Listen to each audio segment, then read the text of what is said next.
Audible to you?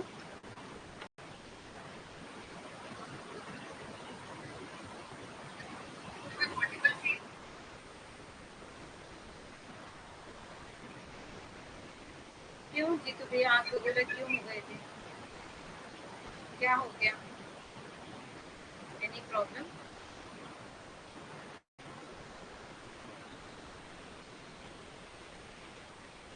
क्या हो गया था?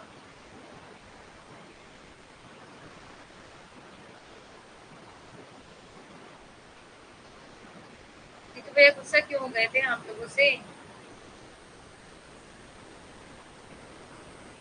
हाँ तो इसीलिए मैंने आप लोगों से कहा ना कि पर्सनल चैट पे भी ऐसे कॉन्सेंट्रेट ज्यादा मत हो, रॉन्ग चीज हो जाती है।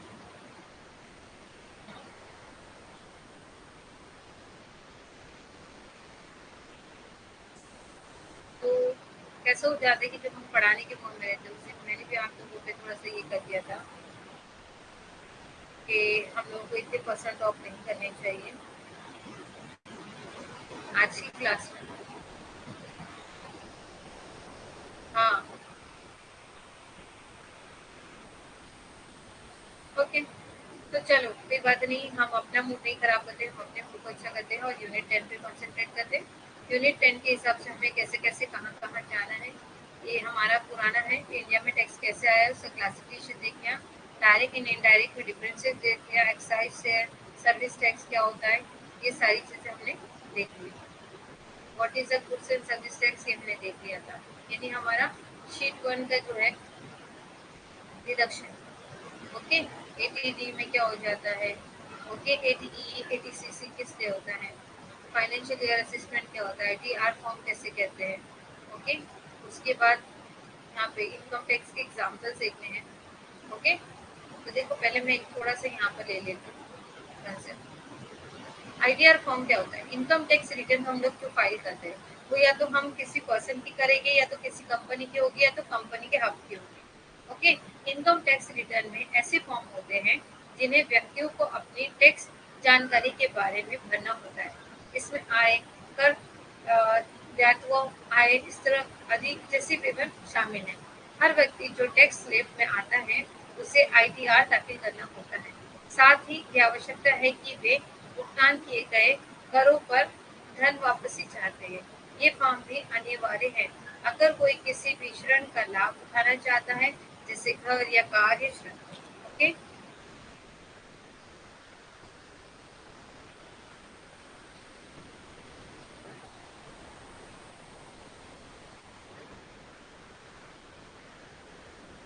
so now income tax basis concept included a different form of ITR.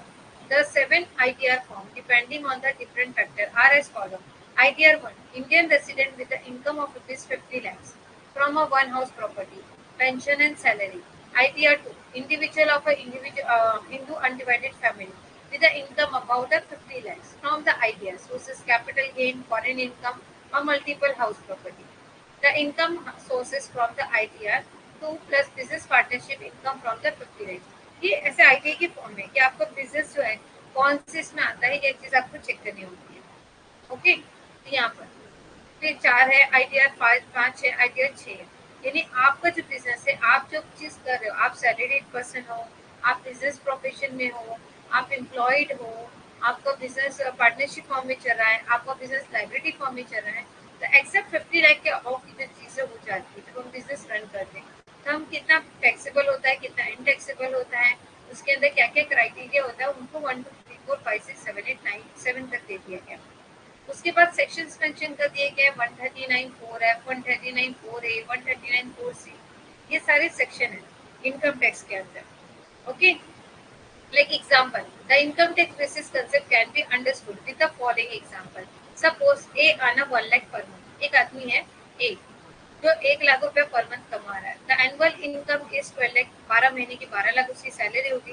The capable tax slab is 30%, और उसको कितना परसेंट का रिलीफ मिलेगा? 30%। द इनकम टैक्स अमाउंट 1,25,000 है, 1,12,500, and the 30% above the 10 lakh. The limit is 2 lakh rupees.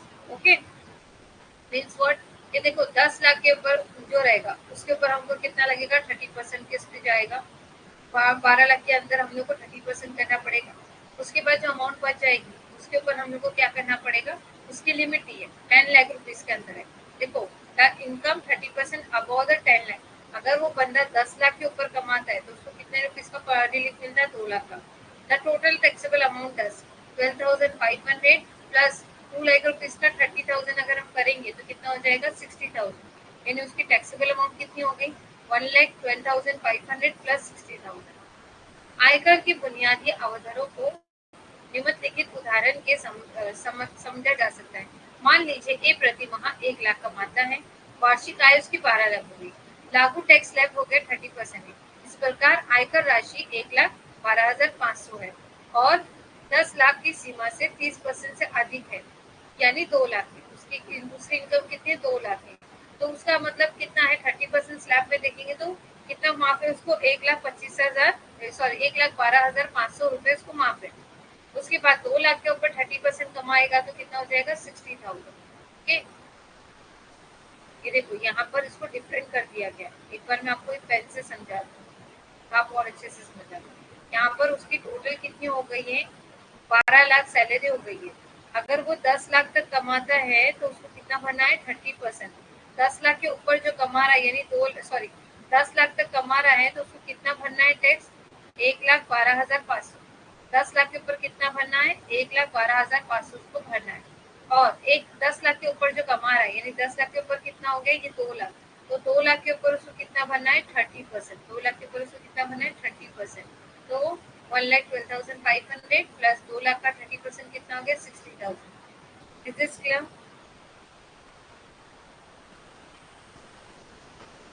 Yes, it is equal 1,72,500. This tax amount is before the application deduction under the old regime. A can also choose a new regime is not get any deduction. The applicable tax will be then 75,000 and 20% above. Okay, so 10 lakh rupees is limit 2 lakh rupees.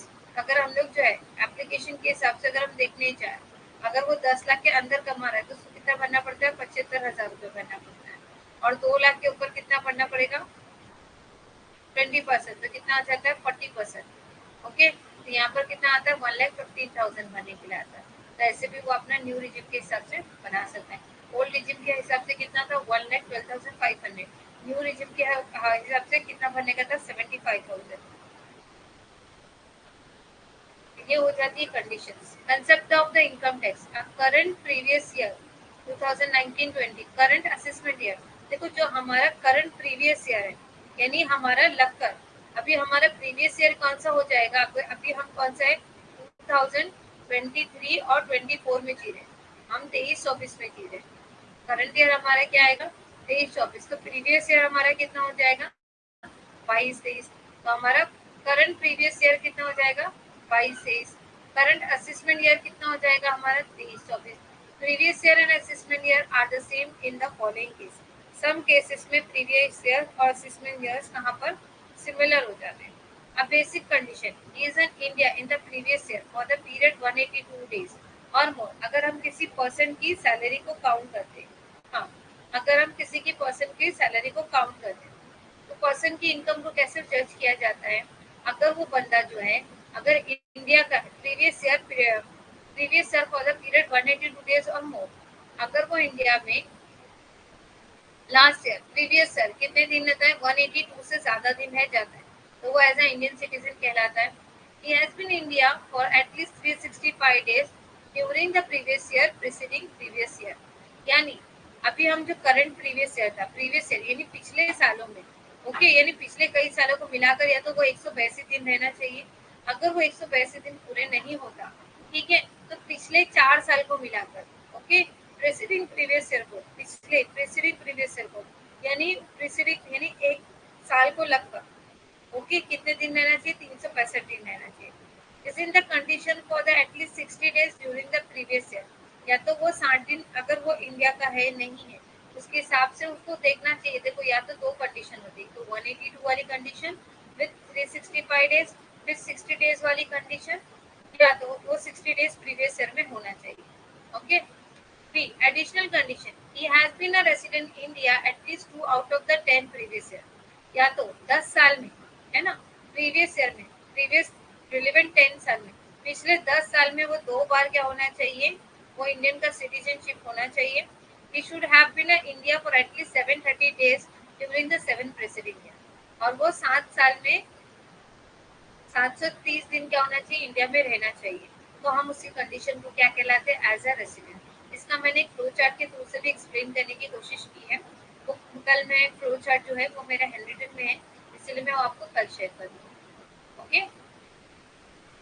Additional condition, एक तो वो resident है या non resident है. देखो India में अभी समझ लो क्रिकेटर्स है ना, कुछ क्रिकेटर्स आईपीएल के लिए इंडिया आ जाते हैं, और हमारे क्रिकेटर्स ऐसे थोड़ी ना होता है कि पूरा साल इंडिया में ही रहते हैं. तो वो इंडिया के बाहर भी जाके क्रिकेट खेलते हैं. तो अगर उनको इंडिया में टैक्स भरना है तो उसका इंडियन रेसिडेंट होना जरूरी है. या तो एज अ बर्थ वो इंडियन रेसिडेंट होना चाहिए.